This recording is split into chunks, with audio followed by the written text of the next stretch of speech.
Hey, have you ever wondered how a string instrument works? Well, you're about to learn. A string instrument can be a guitar, a harp, a violin, whatever that has a string. It's in the name. And when you play those instruments by plucking the string, or for the fancier instruments using a bow, either one causes a vibrational energy in the string itself. So let's say you're using a guitar. When plucking the string on said guitar, it would vibrate that string.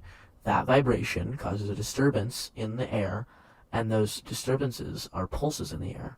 So when the string goes from one side to the other, like back, forth, that is a pulse. It sends a pulse of air, and therefore, each cycle, it becomes a pulse. And you can have multiple cycles going back, forth, back, forth, back, forth.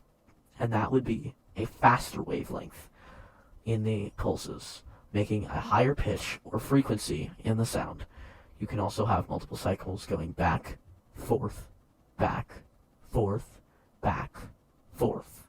And that would be a slower wavelength in the air, making a lower frequency in the sound. The string itself sends pulses in the air from the vibration and the disturbances and all that.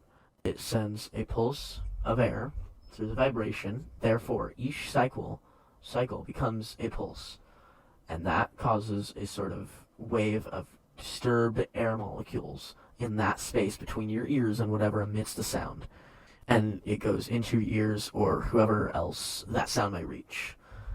And the really cool thing about these string instruments is that you can change the frequency with the note you are saying so that you can have something really high-pitched or really low-pitched. The frequency in a string instrument changes depending on the material. And it can also change depending on the note or how taut the material is.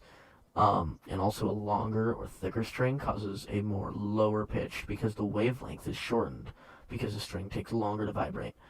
And higher pitch with short and thin stuff because the string is quicker with the vibrations.